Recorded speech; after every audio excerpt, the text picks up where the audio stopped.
사랑합니다. 국어훈련 국보자 친구 여러분들, 국어의 포인트에서 자신감을 얻다. 자, 우리 친구들과 함께하는 문법 파트 김지연 선생님입니다. 오늘 함께하고 있는 7강은요. 맞춤법이 세상에서 제일 어렵다라는 단원입니다. 그럼요. 맞춤법 겁내 어려워. 그죠?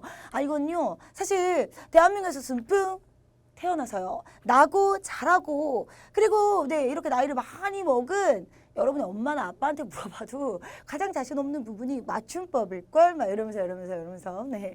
자, 아무래도 맞춤법이라고 얘기한 나이는요, 이름하여 맞춤법 하나이지만, 요 세 글자이지만, 그러나 그 안에서 표준 발음법, 한글 맞춤법, 띄어쓰기, 막 이런 것들을 계속해서 배워야 되다 보니까, 자, 어렵습니다. 그리고요, 우리는 또 어렸을 때 초등학교 1학년, 여기 이렇게 이름표 달고 꼬질찔이 아이들이 학교에 막 입학을 했을 때부터 뭐 했어? 받았을 연습, 막 이런 것 때문에, 이 맞춤법과 관련돼서는 이렇게 막 취입식으로 막 못하면 멍충이가 되는 막 이런 식의 느낌들이 있기 때문에 아무래도 맞춤법이라고 얘기하면 자꾸 작아지는 느낌이 듭니다.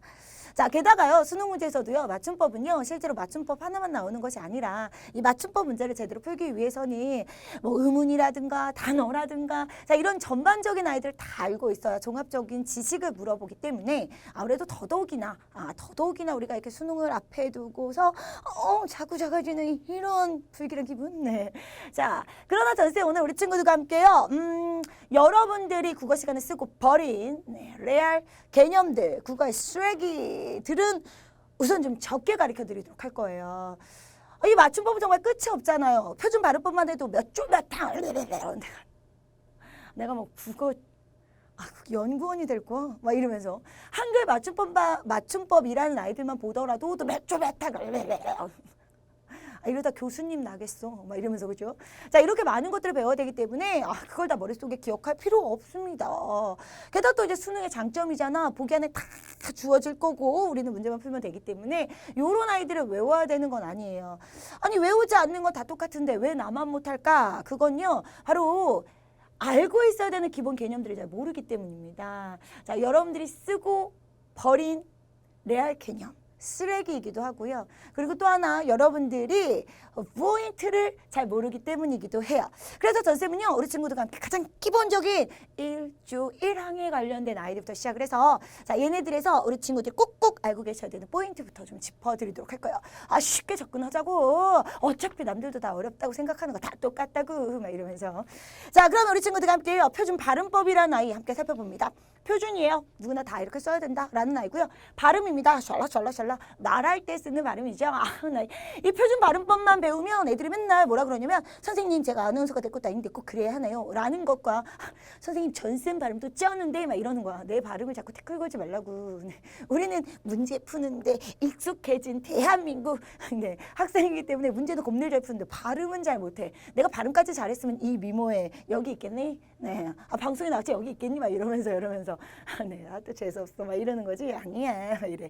자, 표준 발음법입니다. 표준 발음과 관련된 아이인데요. 자, 전쌤이 그랬습니다. 다른 아이들 발음과 관련된 개념들도 물론 중요하더라. 자, 얘네들 외우는 것도 중요하더라. 그러나 얘네들 다 외우려고 하니까 어려운 거더라. 포인트만 잡자 했습니다. 바로 1항에서부터요. 자, 총칙제 1항입니다. 표준 발음법은요. 표준어를 실제 발음법에 따릅니다. 빨간펜 밑줄 땡냐 동그라미 1번이에요.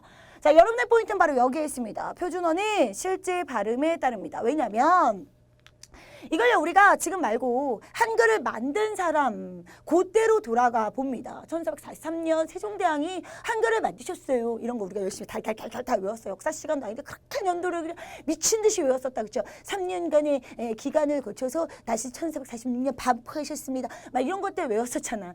세종대왕이 한글을 만들었습니다. 만드신 이유가 뭐였나요? 바로 우리 같은 찌랭이들 때문이었습니다. 이놈 새끼들이 너무 멍청해. 내 멍청이들 너무 멍청해. 그러다 보니까 한자를 모르더라. 그러니까 한자를 모르니까 글을 쓰지 못하더라. 그럼 얘네들이 어떻게 글을 쓸 수 있도록 도와주냐면 지들이 말하는 걸 그대로 이렇게 잘 생각하면서 그려보면 그래서 말하는 그대로 그릴 수 있으면 우리 같은 찌랭이들도 글을 쓸 수 있겠구나라고 생각해서 만든 거란 말이야. 자, 그러다 보니까 한글은요. 맞춤법도 그렇고 표준 발음법도 그렇고 실제 발음이 기본입니다. 그죠? 우리가 발음하는 대로 쓰면 돼요. 그리면 돼요. 자, 그런데 여기 중요한 아이가 있죠. 국어의 전통성과 빨간표 밑줄 땡겨나 동그라미 2번이에요. 전통성이라는 건 역사와 전통을 가지고 있다는 얘기입니다. 예로부터 그렇게 쓰던 아이들을 존중해주겠다라는 아이인데, 자, 요 말이 우리를 짜증나게 하는 거죠. 합리성이라는 말에 현관표 밑줄 땡겨나 동그라미 3번입니다.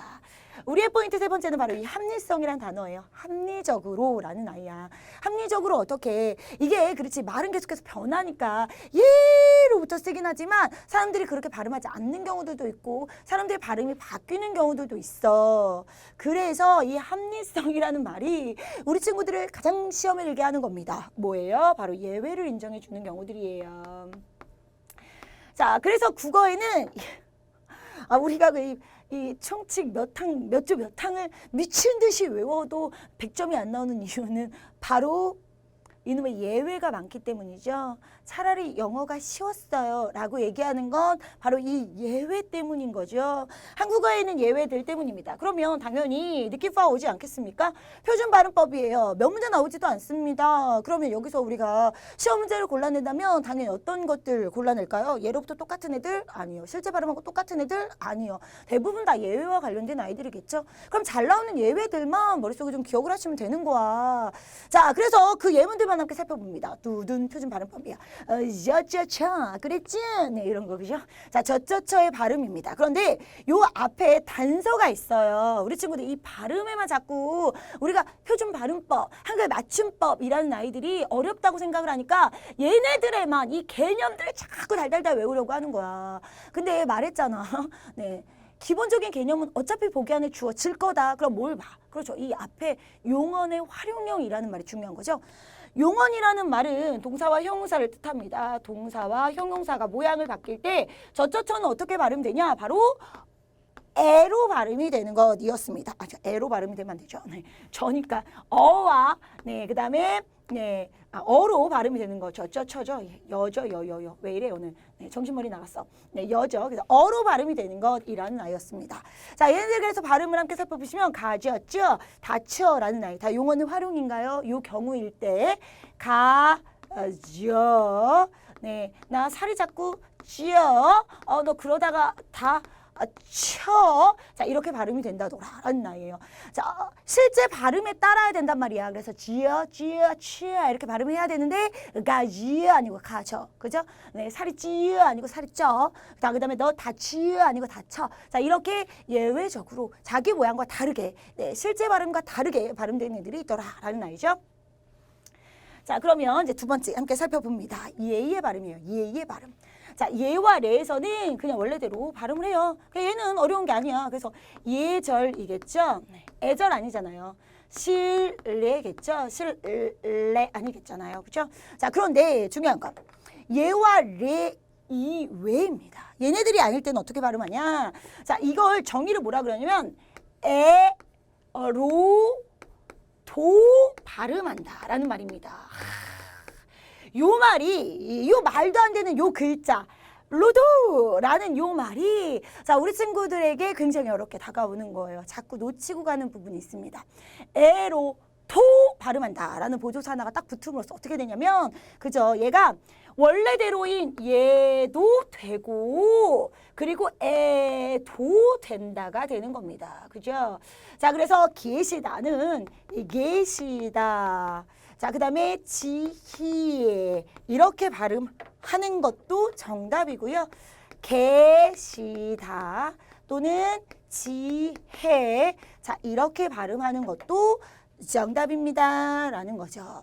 자, 이렇게 우리 친구들 요 아이들 그죠? 요런 것들을 어떻게 해석할 수 있느냐 요거를 좀 기억해 두시는 것이 포인트. 자, 우리 친구들 자신감을 충전시켜 드릴 포인트였습니다. 자, 그 다음에 나 이 문제가 너무 싫어 막 이러는 거야. 그죠? 의 발음이에요. 의 발음.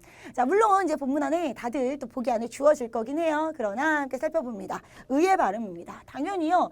자, 기본적으로 실제 발음법을 따르니까 의라고 발음하는 경우들이 많을 거예요. 자음을 첫소리로 가지고 있는 음절. 자음을 첫소리로 가지고 있다. 첫소리라는 말은 니들이 알고 있는 초성이에요. 초성. 자, 초성에 자음이 있더라라는 겁니다. 자, 이럴 때는 얘는 뭐라고? 이만 가능합니다. 그래서 희망이 아니라 희망이에요. 띄어쓰기가 아니라 네, 띄어쓰기가 가능합니다.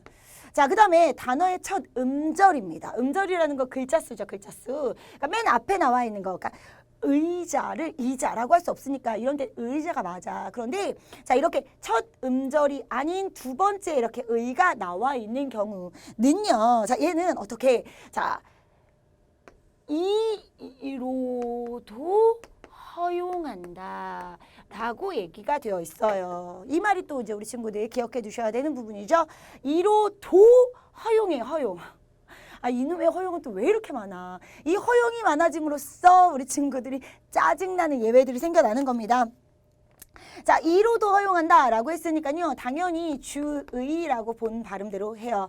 협의라고 본 발음대로 합니다. 의도 맞고요. 그 다음에 어떻게 된다는 얘기예요? 주의, 그죠? 민주주의라고도 하죠. 협의라고 해도 가능하더라라는 것이었습니다. 자, 그 다음에 조사의입니다. 조사의의 경우는요. 어떻게? 애도 네, 허용해 줍니다.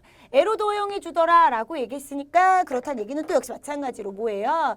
그쵸? 우리는 뭐야? 우리 의라고 의 원래 발음도 가능하고요. 그 다음에 우리 애소원이라고 해서 애도 가능하더라라는 이야기였습니다. 자, 이렇게 합리적으로 원칙을 중시합니다. 네, 자, 이렇게 합리적으로요. 우리 친구들과 조금 예외가 있더라도 허용되는 부분들이 있어요. 그 이유는요. 발음하기 편하도록 여러 가지 의문 변동 현상이 일어나기도 하기 때문이에요. 자, 우리 친구들 함께 좀 살펴봐 주시면서 자, 표준 발음법에선 바로 이겁니다. 전통성 고려해요. 실제 발음 따릅니다. 그러나 합리성을 고려하기 때문에 일어나는 예외들이 누구인지 자, 요게 바로 포인트. 자신감 얻으셨나요? 자, 그럼 두 번째 우리 친구들과 한글 맞춤법 한번 살펴볼까요? 한글 맞춤법도 겁내 많은 아이들을 졸라 배웠습니다. 그죠? 자, 얘는 이렇게 발음하고 쟤는 저렇게 발음하고 그런데 자, 기본적으로 한글 맞춤법과 관련된 아이들은요. 가장 중요한 거 역시 마찬가지 총칙 제1항에 있습니다. 뚜둠.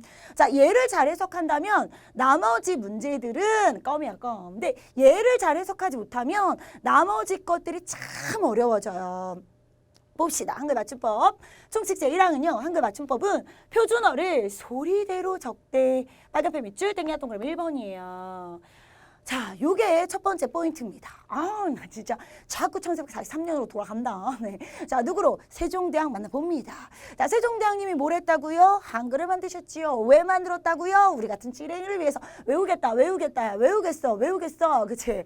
자, 우리 같은 찌랭이를 위해서 만들었습니다. 자, 그래서 어떻게 만든 거라고요? 네 발음 나는 대로 그려보라고요. 그래서 기본적으로 봐봐. 한글 맞춤법에서도 표준 발음법에서도 기본적으로 가장 중요한 건 실제 발음을 따르는 거예요. 실제 소리 나는 대로 적는 겁니다. 자, 그래서 우리 친구들이 웬만한 것들을 소리 나는 대로 적으면 대부분 맞아요. 초등학교 1학년 때 우리가 받아쓰기 했었습니다. 언제적이네? 기억은 나니? 어머 얘 막 이래. 그치? 자, 100점 맞은 친구들 90점 맞은 친구들 보통은 대부분 자, 한 70점 가까이 뭘 공부하지 않아도요.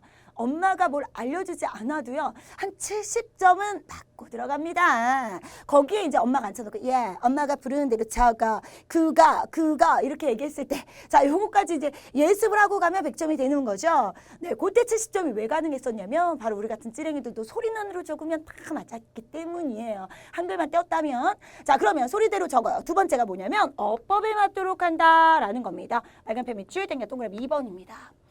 자, 어법에 맞도록 한다라는 말의 어법은 당연히 문법입니다. 근데 이 말이 어려운 거야. 요거 두 개만 잘 해석하면 한글 맞춤법은 피니쉬 끝. 요런 여자. 요렇게 끝내주는 여자. 자, 그럼 얘네들은 어떻게 해석할 거냐면 잘 봐요. 소리대로 적는다라는 건요. 네가 썼어요. 글을 썼어. 표기야, 표기. 표기랑 그리고 너의 실제 발음, 소리가 어떻게 돼야 돼요? 일치해야 됩니다. 자, 발음이라고 얘기하는 아이, 발음이라고 쓰고 소리라고 읽죠? 소리가 일치해요. 자, 이걸 바로 자, 소리 나는 대로 그대로 적었다라고 얘기합니다. 자, 발음이 개구리였습니다. 그러니까 이거 들리는 대로 어떻게 개구리 이렇게 표기를 했더니 자, 표기와 소리가 일치하더라. 그럼 얘는 표준어를 소리 나는 대로 적은 겁니다. 됐나요? 자, 그럼 두 번째, 어법에 맞도록 했다라는 것은 문법에 맞게 하는 거야. 물론, 자, 그랬던 이유는요, 단어의 의미를 제대로 잘 파악하기 위해서입니다. 예를 들면 이런 거잖아.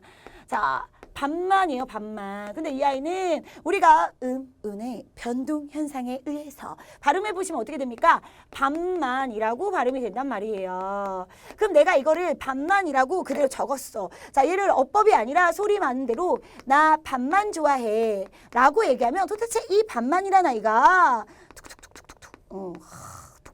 이 밥을 좋아한다는, 이 밥만 좋아하고 반찬 안 좋아한다는 얘기인지 아니면 이 먹는 밥만 좋아한다는 얘기인지 의미를 파악할 수 없습니다. 그러니까 의미를 명확하게 파악하기 위해서 발음과 다르게 표기와 발음이 일치하지 않도록 적기도 합니다. 이런 거 우리는 뭐라 그러는 거야? 어법에 맞도록 했다라는 거예요. 그래서 어법에 맞도록 한 아이는 말 그대로 자, 너의 표기예요. 너의 맞춤법이 뭐와 발음이라고 얘기하는 아이죠. 발음이라고 쓰고 우리는 뭐라고 읽는다고요? 소리라고 읽을 거예요.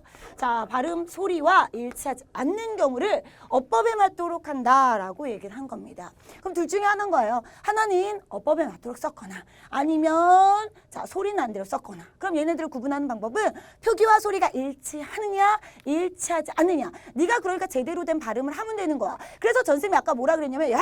맞춤법 너무 어려워요 라고 얘기하는 이유는 맞춤법이라고 이름이 되어 있어. 맞춤법 문제인데 그런데 뭐가 나와? 이것 때문에. 그죠? 이것 때문에 자, 음운의 변동현상, 표준 발음과 관련된 음운 변동현상이 나오는 거죠. 그래서 맞춤법의 조항을 외우는 건 개뿔 소용없는 거야. 외워봤더니 국외음화 현상이고 외워봤더니 자음동화 현상이고 이렇게 되더라라는 거였습니다. 자, 그래서 이제 우리 친구들 함께 UI 잘 기억해 두시면서 가도록 할 겁니다. 자, 한글 맞춤법은 UI만. 자, 소리대로 적은 것과 어법에 맞도록 한 것이 무엇인지만 제대로 기억하셔도 우리 친구들 자, 웬만한 문제들은 풀 수가 있어요. 자, 그러면 자, 요거는 그렇고. 그럼 이제 우리 친구들 두 번째 자, 한글 맞춤법에서 어렵게 발목을 잡는 아이가 바로 누구였냐면 띄어쓰기와 관련된 아이예요. 너무 싫어, 너무 싫어. 그죠? 이 띄어쓰기 때문에 한글 맞춤법이라 그러면 우리가 그냥 치를 떨고 있는 거 아니야. 자, 띄어쓰기는 어떻게 해야 돼? 내가 왜 웃냐고요? 띄어쓰기는요, 공부 못하는 애들이 더 잘해. 이걸 막 공부를 해갖고, 막 이게 조항을 따져보면 더 못해. 더 못해. 그리고 그냥 남자애들 막 이렇게 대충 띄어쓰게, 그까지 보면 대충. 아무 데나 막 띄어쓰면 되는 거 아니야? 그래갖고, 최대한 다 띄었었더니 맞더라. 그런 애들이 있어. 그리고 그런 애들은 야, 나 띄어쓰기 되게 잘하는 것 같은데 뭐로 공부해? 막 이렇게 되는 거죠. 자, 띄어쓰기가 왜 그렇게 공부 안 했던 남학생들이 잘 맞추냐 봤더니요, 바로 이 조항 때문이에요. 띄어쓰기 어렵지 않아요. 띄어쓰기는요, 문장의 각 단어는 띄어쓰기를 원칙으로 한다. 요거 하나만 잘 기억해 두시면 됩니다.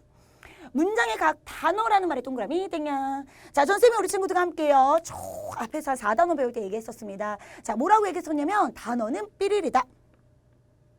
단어는 삐리리다. 기억나니? 야, 그게 언제적인데 기억해? 막 이러는 거야. 자, 4단원 제목이 뭐였는지 아십니까? 그러면 갑자기 나 내려가죠. 그래서 4단원이 뭐였어? 목차 찾고 있다. 막 요래. 4단원이 바로 품사였어요. 품사 배울 때 전쌤이 얘기했습니다. 단어는 품사고 품사는 단어고 품사는 단어고 단어는 품사야. 이 얘기할 때 막 뭐 아는 얘기를 계속해 막 이렇게 얘기했었죠. 요때 써먹으려고 그랬다.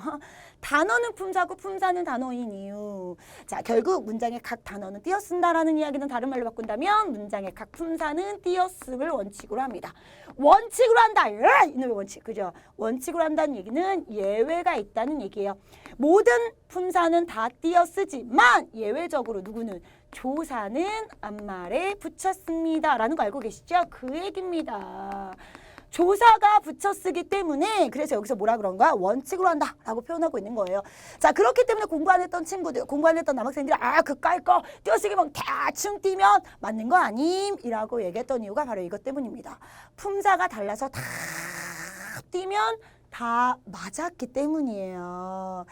자, 그래서 이제 무조건 붙였습니다. 누구는요? 조사는요?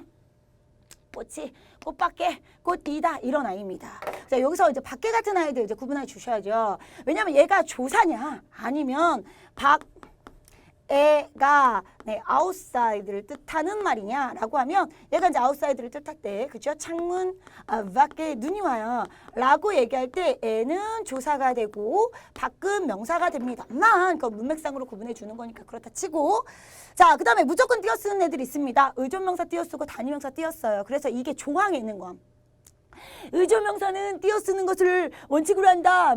네, 단위명사는 띄어쓰는 것을 원칙으로 한다. 그래서 그걸 막 외우고 있다. 의존명사 띄어쓰기, 의존명사 띄어쓰기 원칙, 단위명사 띄어쓰기 원칙 이러고 있어. 시간 겁내 남아돌아. 그 시간에 사회나 과학 외우고 있어. 아니 사탕과탐도 못하는 주제에 무슨 국어까지 외우려고 그러니 막 이러는 거야. 자, 왜 얘는 외우지 않아도 되냐면요. 우리가 앞서 이미 조항에서 외웠잖아 멍충아. 각 단어는 띄어쓴다고요. 각 품사는 띄어쓴다고. 그럼 얘 이름 봐. 의존이나 단위라는 말이 붙었을 뿐 명사입니다. 그럼 무조건 띄면 되는 거잖아. 그렇지 않아요? 그래서 아는 것이 힘입니다. 득할래 이렇게 나와 있는 거였어요. 그죠? 그럼 얘네가 의존명사나 단위명사나를 구분하는 건 별로 중요하지 않아요. 얘네가 분명 명사 같지 않은데 명사래요. 얘가 명사 같지 않은데 왜 그래? 그래서 막 이렇게 뒤에 나와 있는 해답지를 봤더니 의존명사 막 이렇게 나와 있는 거야. 명사 같지 않은데 얘가 명사래. 그래서 뒤에 딱 해답지를 봤더니 단위명사 이렇게 나와 있는 거야. 그 얘네가 의존명사 단위명사 어떻게 알아요? 선생님 다 외워야 되네. 이러고 있는 거죠. 외우지 말라고요. 명사는 뒤에 뭐가 붙으니까 조사가 붙으니까 생략되기도 하지만 이라든가 듀컬레 가 뭐 이런 식으로 붙을 거예요. 넣어봤을 때 말이 되면 얘는 혼자 쓰지 못한다고 하더라도 어찌되었건 간에 명사인 겁니다. 그러니까 띄어 써주면 되는 거죠. 자, 그래서 우리 친구들이 이걸 조항으로 자꾸 외우려다 보니까 안 되는 머리, 용량의 한계가 있는데 어려워진 겁니다. 이러면서. 자, 그러면 무조건 띄어 쓰는 말 있어요. 둘 말이 이어지거나 열거될 때예요. 봐, 얘네들은 왜 무조건 띄어 써야 되냐면 바로 이겁니다. 국장 명사입니다. 그죠? 자, 과장 명사예요. 그럼 얘네들을 이어준 애들 당연히 명사 사이에 있으니까 띄워주는 게 맞는 거겠죠. 자, 얘네들은 그래요. 그래서 그렇구나. 문장에 각 단어는 띄어쓰는 걸 원칙으로 합니다. 문장에서 각각의 품사는 띄어쓰는 걸 원칙으로 해요. 품사 공부만 잘 해두시면 품사가 다르다는 것만 잘 알고 계시면 띄어쓰기 어렵지 않아요. 다만 요 아이만 좀 기억해 두시고 갈 거예요. 둘 다 가능하다라는 아이입니다. 이 자식 그죠? 붙여 써도 되고요. 띄어 써도 돼요. 네 멋대로 하셔도 된다는 거예요. 다만 얘네들의 이름이 어렵습니다. 본용언, 보조용언이라는 아이죠. 자, 용언입니다. 용언은 동사와 형용사를 뜻해요. 그러니까 동사와 형용사는 주로 서술어 역할을 합니다. 문장의 맨 뒤에 쓰이죠. 불이 꺼져 간다라는 아이입니다. 그죠? 가다에 니은이 붙었으니까 이 아이 동사네요. 더 명확하게 얘기한다면 용언입니다. 그죠? 그런데 불이라는 아이 명사예요. 이라는 아이 조사입니다. 나 이런 것도 막 구분한다 막 이래. 꺼지다라는 아이 역시 마찬가지로 동사입니다. 그랬더니 애들이 이제 전쌤한테 물어보는 거야. 선생님 동사와 동사가 같이 쓰여도 되나요? 이런 똑똑한 것들 그렇죠. 동사와 형용사 같이 쓰여도 괜찮습니다. 왜요? 이렇게 용어는 두 개가 누둔 쓰기도 하니까요. 다만 두 개가 의미가 다 똑같은 건 아니죠. 자, 꺼져간다. 불이 꺼져간다 해서 중요한 개념은 불이 꺼진다는 게 중요한 거예요. 불이 간다라는 게 중요한 거예요. 그죠? 의미 자체가 불이 꺼진다는 게 중요한 거죠. 얘 자체가 중요합니다. 그래서 이 용어는 중요한 용어니까 본용어이라고 얘기를 하고요. 근데 불이 꺼진다. 만 가지고는 뭔가 미흡했던 거야. 그래서 하나를 조금 더 보조해 주려고 나와 있는 이 아이가 뭐가 되는 거예요? 바로 보조용언이라고 되는 겁니다. 그럼 봐. 우리가 분명히 문장의 각 단어는 품사는 띄어쓰는 거 원칙으로 한다고 했으니까 본용언과 보조용언은 당연히 동사와 동사 서로 다른 품사니까 띄어쓰는 것이 원칙입니다. 그래서 꺼져 띄고 간다가 맞죠? 자꾸 욕하는 것 같아. 이래. 근데 얘네들 어때요? 둘 다 서술어 역할을 한단 말이에요. 얘네들이 자꾸 띄어쓰고 띄어써져 있으니까 문장의 구조를 할 때 너무 헷갈리는 거야. 왜 서술어가 두 개야? 아는 문장인가? 안긴 문장인가? 막 혼자 이러고 앉아있는 거야. 자, 그래서 헷갈리지 말라고 붙여서 그냥 불이 꺼져간다 서술어. 자, 이렇게 볼 수도 있다는 겁니다. 자, 이렇게 본용어가 보조응원이라는 개념 좀 먼저 좀 기억을 해두시면서 갈 거예요. 자, 우리가 보고 있는 아이 한글 맞춤법과 관련된 아이였습니다. 한글 맞춤법. 두 번째 우리가 함께 살펴봐야 되는 아이는 띄어쓰기. 띄어쓰기의 가장 중요한 개념은 바로 이것입니다. 문장의 각 단어는 띄어쓰기를 원칙으로 한다라는 아이였습니다. 자, 그 밖에 잘 나오는 예문들이 있어요. 이와 히입니다.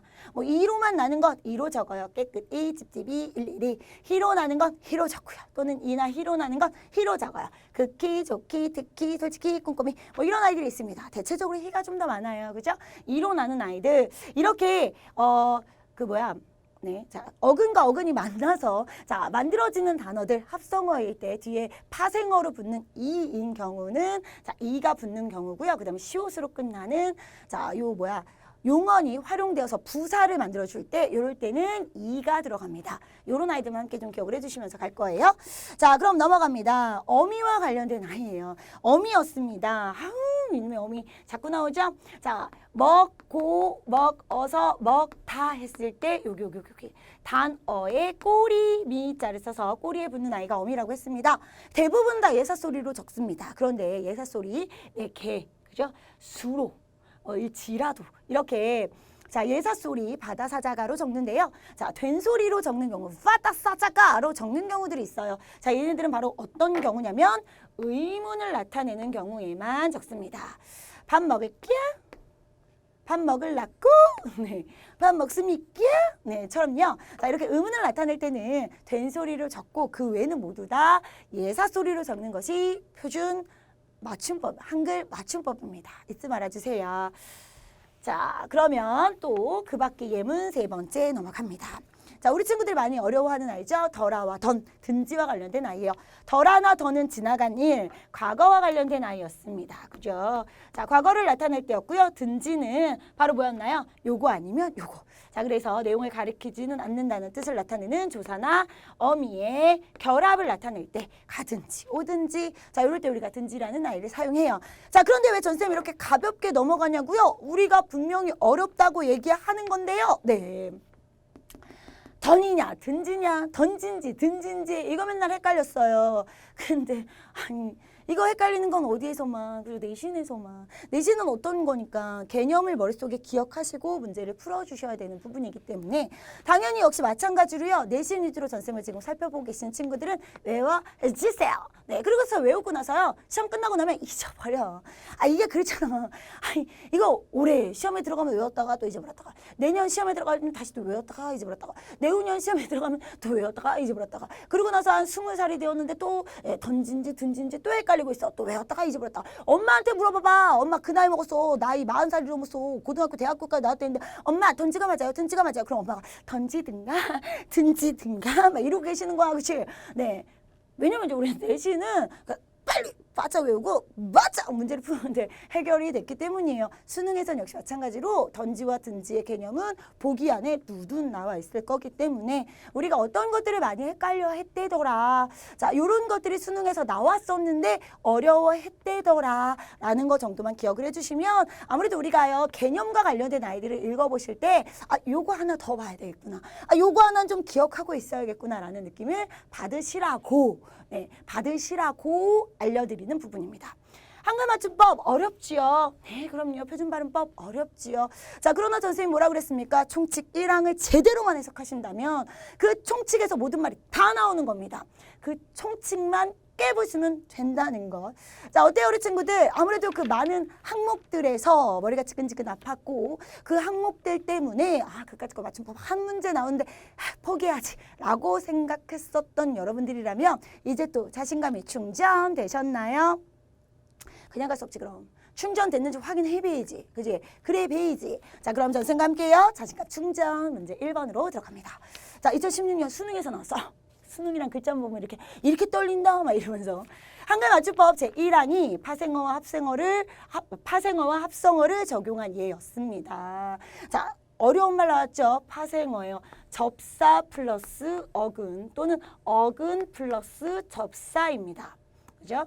합성어입니다. 어근 플러스 어근으로 이루어진 아이예요. 그런데 지금 여기에 이게 단순하게 합성어와 파생어와 관련된 문제, 단어 형성과 관련된 문제로만 나온 것이 아니라 뭐와 같이 연결됐어요? 그렇죠. 한글 맞춤법 총칙 1항하고 같이 연결이 되었습니다. 예를 해석하지 못하면 이 단어의 형성과 관련된 아이를 알고 계신다고 해도 문제를 풀 수 없는 경우들이에요. 자, 맞춤법은 이랬습니다. 하나만 맞춤법만 가지고 나오는 문제들이 아니라 다른 아이들과 연결이 되기 때문에 더 어렵다 그랬죠? 자, 그러면 표준어를 소리대로 적다. 자, 어법에 맞도록 한다. 이런 아이였어요. 그래갖고 이제 뭐 소리대로 적으면서 파생어인 건 기역. 자, 그 다음에 소리대로 적으면서 합성어인 것은 니은. 막 이렇게. 자, 그리고 뭐, 자, 어법에 맞도록 하면서 파생어는 디귿, 어법에 맞도록 하면서 합성어는 리을, A, B로 모두 충족하면서 파생어는 미음. 막 이렇게 갖고 우리가 함께 나와 있네요. 살펴봅니다. 자, 그래서 이제 보기와 관련된 아이들 하나하나 살펴볼 거예요. 시간이 좀 많이 걸릴 수 있습니다. 자, 앞에서 표가 나와 있었던 아이를 다시 정리하면 이렇죠. 소리대로 나는 아이, 자, 어법에 맞도록 하는 아이. 자, 적어주셔야 돼요. 요거는요. 소리대로라는 아이는 소리 발음하고 뭐가 표기하고 일치하는 아이였고요. 그 다음에 어법에 맞게라는 아이는 자, 소리 발음하고 그 다음에 표기하고 일치하지 않습니다라는 거 하나만 제대로 적어놔도 되는 겁니다. 그죠? 자, 그럼 이제 우리는 해야 될 일이 있습니다. 뭘 해야 될까요? 기본적으로 제일 먼저 첫 번째, 얘들이 합성어인지 파생어인지부터 살펴봅시다. 입 동그라미 땡야. 자, 전쌤이요 우리 친구들과 함께 얘기했었습니다. 동그라미는 어근이었고요. 세모는 접사라고요. 자, 어근이고요. 아리는 접사였습니다. 자, 동그라미 접사. 그럼 얘네들은 모두들 파생어입니다. 파생어. 자, 얘네들은 모두들 파생어이면서요. 그럼 이제 기억 아니면 디귿이겠죠? 이파리 발음해봤더니 이파리예요. 자, 어때요? 소리와 표기가 일치하네요. A이면서 파생어니까 얘는 지금 뭐가 되는 겁니까? 기억이 됩니다. 자, 얼음입니다. 얼음. 발음해봤더니요. 이 아이는 얼음이에요. 자, 그러니까 얘는 어때요? 자, 표기하고 일치하지 않네요. 일치하지 않으면서 파생어니까 얘는 디귿이에요. 그러니까 얘 때문에 지금 기억은 틀린 답이 되는 거죠. 맞나요? 자, 그 다음에 이제 마소 봅시다. 말 동그라미 소 동그라미 합성어네요. 낮 동그라미 잠 동그라미 합성어네요. 합성어와 관련된 아이들입니다. 그러면 이제 니은 아니면 리을이겠죠. 자, 그러면 마소 발음했더니 마소라고 되어 있어요. 그러니까 어떻게 A이면서 자, 소리와 표기가 일치하면서 합성어입니다. 그래서 니은이 되겠지요. 자, 그 다음에 낮잠이요. 이 아이 보세요. 자, 낮잠. 어근과 어근이 나와 있으니까 각각이 음운 변동이 일어나죠. 그래서 낮하고 잠이 되었다가 디귿과 지읒이 만나면 된소리 대기 현상이 일어납니다. 자, 그래서 얘가 낮잠이라고 돼요. 무슨 현상이 일어나는지는 중요하지 않아. 혹시 모른다고 해서 된소리 대기가 뭐였지? 이러지 마시고 네, 예사소리와 예사소리가 만났을 때 된소리가 일어나는 현상이었습니다. 자, 이 아이 어떻습니까? 표기하고 자, 그 다음에 소리하고 일치하지 않아요. 자, 그러니까 B이면서 합성어. 그럼 얘는 누가 돼요? 리을이 되네요. 역시 얘 때문에 정답은 아닌 겁니다. 자, 웃음입니다. 웃 동그라미 세모였어요. 자, 그러니까 이 아이는 파생어가 되겠죠. 파생어니까 여기에 들어가는 아이가 되겠고요. 바가지입니다. 바가지. 박 동그라미 아지 세모입니다. 자, 그래서 얘네들은 모두들 파생어가 됩니다. 파생어는 누굽니까? 기억 아니면 디귿이 될 겁니다. 그러면 이 아이 발음해봤더니 자, 웃음이에요. 발음은 웃음입니다. 자, 표기가 일치하지 않아요. 일치하지 않으면서 파생어. 이 아이는 디귿이 맞네요. 자, 바가지 발음했더니 어떻게 되나요? 바가지라고 됩니다. 자, 소리하고 지금 뭐가 표기하고 일치하면서 파생어니까 자, 기억이 됩니다. 역시 마찬가지로 뒤에 있는 아이 때문에 정답이 될 수 없습니다. 자, 옷소매, 옷 동그라미, 소매 동그라미, 밥알, 밥 동그라미, 알 동그라미. 둘 다 합성어였습니다. 합성어이면서 발음해 볼까요? 자, 옷소매, 옷 소매가 되죠. 예, 역시 끝소리, 규칙과 된소리 현상 같이 일어납니다. 자, 그러니까 이 아이 어떻게 돼요? 지금 두 개가 일치하지 않습니다. 일치하지 않으면서 합성어니까 뭐가 되나요? 리을이 되겠네요. 자, 그 다음에 밥알, 봤더니요. 발음했더니 어떻게 돼? 바발. 연음 현상 일어나죠? 그렇죠? 그래서 지금 이 비읍이 여기 소리가 없으니까 첫 소리로 올라가서 일어난 현상입니다. 자, 그래서 일치하지 않아요. 일치하지 않으면서 합성어입니다. 그러니까 역시 리을이 되네요. 자, 둘 다 리을로만 연결된 아이 정답은 4번에 있습니다만 그러나 5번도 함께 살펴봅니다. 꿈이에요. 자, 꾸다라는 아이의 세모였습니다. 자, 사랑과 이였어요. 이 아이는 파생어고요. 자, 이 아이는 합성어입니다. 자, 발음해봤더니 이 아이는 꿈입니다. 자, 어때요? 일치합니다. 일치하면서 파생어네요. 자, 그러니까 기억이 될 거고요. 사랑니요. 사랑니. 발음해 보시면 어떻게 되나요? 사랑니 라고요. 지금 어떻게 되니? 자, 일치합니다. 일치하면서 합성어입니다. 그러니까 뭐가 되죠? 니은이 되네요. 자, 그래서 역시 정답은 아니에요. 자, 우리 친구들 어때요? 찾아주셨나요? 알아야 되는 개념이 좀 많았죠. 합성어인지 파생어인지를 기본적으로 구분해 주셔야 돼요. 그런데 단어들의 수준을 좀 보세요. 이게 우리가 합성어와 파생어와 관련된 아이들 누든 열심히 배웠어. 그래서 합성어냐 파생어냐 이거 어떻게 막 이렇게 공부했는데 저 선생님이 우리가 함께 할 때 자, 그 강에서 뭐라고 말씀드렸냐면 단어들의 수준이 많이 어렵지 않습니다라고 말했어요. 분명히 우리가 지금 보고 있는 이 문제가 뭐라고요? 2016년 수능 문제였습니다. 수능이었는데도 단어 수준이 어때? 마소 낮잠 정도야. 웃음 얼음 정도야. 그래서 단어가 어려운 게 아니니까 제발 네가 국어사전이 될 수 없는데 국어사전에 있는 모든 단어들을 공부하려고 노력하지 마. 어려운 것들 이것들 자꾸 선생님이 시험에 들게 하고 싶어가지고 그지? 왜 영어 시간에 영어 단어에서 제일 알파벳이 긴 게 뭐지? 막 이런 거 찾아가서 선생님 뭐게요? 막 이런 것들 전문어 물어보는 것처럼 그지? 이런 것들 자꾸 찾아내지 마세요. 국어 시험은요 기본적으로 있게 공부하는 걸 물어보는 건 내신입니다. 자, 우리가 살펴보는 아이는 이렇게 보편적인 개념을 잘 이해하면서 보는 것이 중요해요. 자, 그렇기 때문에 우리 친구들 자, 합성어와 파생어 구분하시고 그리고 요걸 잘 알아요. 소리대로 나는 거냐 어법에 맞도록 나는 거냐만 구분하시면 자, 조금 귀찮고 조금 짜증나긴 하지만 답은 쉽게 찾아지는 문제였습니다. 그죠? 목이 메요. 막 이래. 자, 우리 친구들 함께 살펴봐 주실 거예요. 용기를 가지십시오. 자, 그럼 이제 두 번째 문제 갑니다. 역시 마찬가지로 수능 문제였습니다. 자, 보기에 따라 겹받침의 표준 발음법에 대한 단계별로 학습입니다. 이게 겹받침 문제예요. 분명히 뭡니까? 네, 우리가 자, 표준 발음과 관련된 문제입니다. 그런데 얘는 어디에서도 배웠어요? 의문의 변동에서 음절의 끝소리 규칙에서도 함께 배웠던 아이입니다. 그래서 따로 배우고 같이 문제가 나오는 아이죠. 자, 선생님 말 이해할 수 있겠죠? 맞춤법은 왜 잘해야 되는지. 자, 그래서 이제 예문들이 올라 나왔어. 네, 좋아요. 자, 그래서 이제 봤더니 첫 번째 겹받침, 자, 두 번째 겹받침이란 아이가 나왔고, 자, 그리고 올라 나왔어. 네, 그리고는 이제 예문이 나올 거예요. 자, 역시 마찬가지로 문법은 보기 외친 듯이 보지 마. 자꾸 모르는 것들이고 이게 개념들이 나오기 때문에 자꾸 헷갈려. 자, 문제로 볼 겁니다. 문제로. 자, 전세 문제 여러분들과 함께 찾아보기 위해서 좀 줄여놨고요. 자, 문제 보기 1번입니다. 보기로 봅니다. 8이에요. 자, 8이라는 날가 나왔습니다. 겹받침이에요. 겹받침인데 리을 비읍입니다. 그럼 이제 눈으로 이렇게 봐. 눈으로 보면 주로 요런 애들은 눈에 자꾸 띄어요. 왜냐면 얘네들은 이렇게 하나의 음절을 이루고 있는데 받침 애들은 얘네들끼리만 이렇게 자음이나 모음만 뜰록 나와 있기 때문에 눈에 자꾸 보여. 그럼 여기서 뭘 보면 돼? 리을, 비읍이야. 어말 또는 자음 앞에서 각각 뭐로 변한대?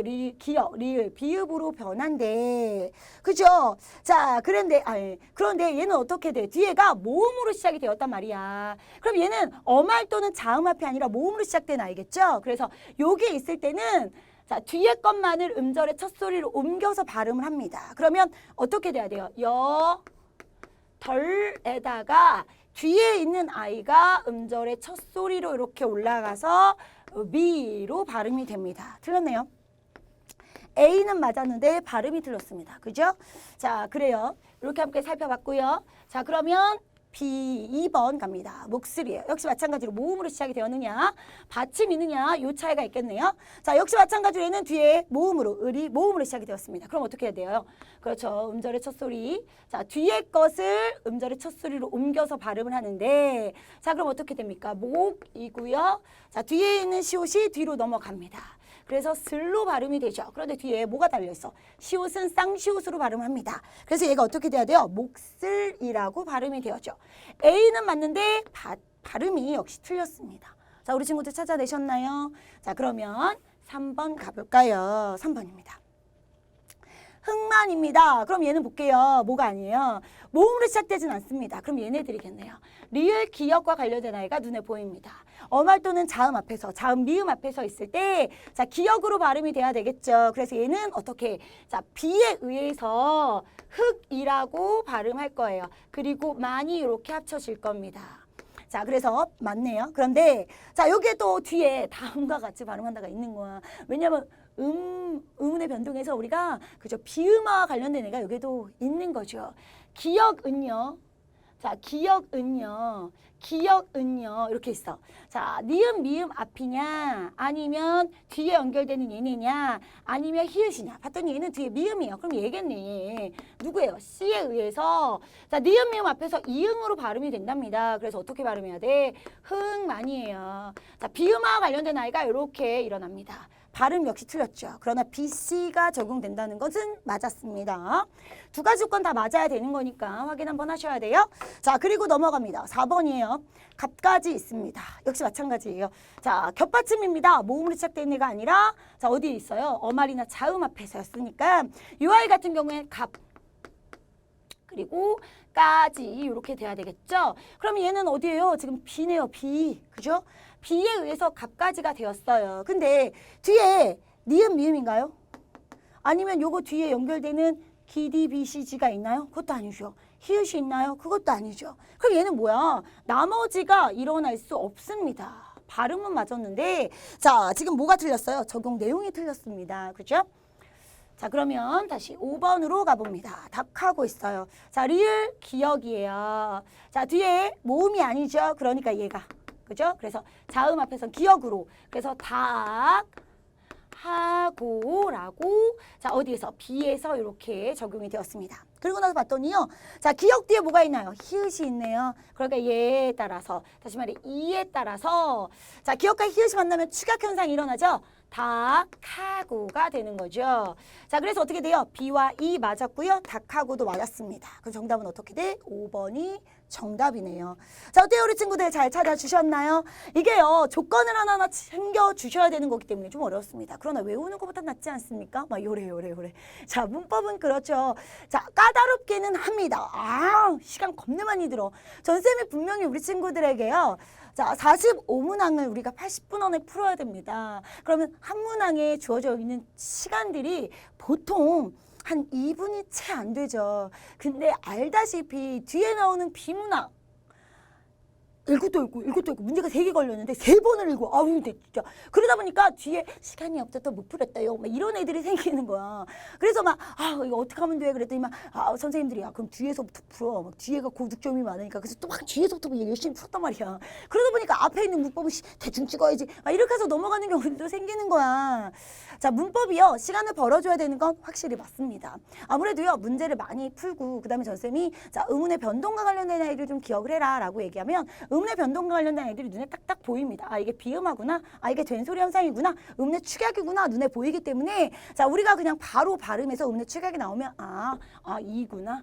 그다음에 된소리되기구나. D구나. 이렇게 해서 시간을 좀 줄일 수는 있어요. 그러나요. 그죠? 우리가 1등급이면 그렇죠. 1등급이면 그거 다 알지. 그래서 딱 보면 축약 이런 거 딱 나와야 돼. 근데 우리가 아쉽게도 1등급을 향해 가고 있잖아요. 그러면 이루어지는 거니까요. 막 이러면서 자 이럴 때는요. 조금 아쉽긴 하지만요. 비문학에서 우리가 1분 30초 안에 문제를 푼다고 생각하고 문법 하나도 1분 30초 안에 문제를 풀 수 있다고 생각하면서 하나하나 꼼꼼하게 좀 따져봐 주실 겁니다. 따져봐 주시면 답이 나와요. 자, 선택과 집중을 해야 된다는 사실 잊어버리지 않는 엘리트 되셔야겠습니다. 어때요? 자신감 충전 되시나요? 자, 우리 친구들과 함께하는 아이 맞춤법이 세상에서 제일 어려웠다라는 단원입니다. 어려웠나요? 지금도 어렵게 느껴지시나요? 기본이 탄탄하면 실력이 쌓아집니다. 잊어버리지 않는 엘리트 되시길 바라면서 전쌤은요. 다음 강의 우리 친구들과 함께 만나도록 하겠습니다. 오늘도 고생 많이 하셨습니다. 바이바이.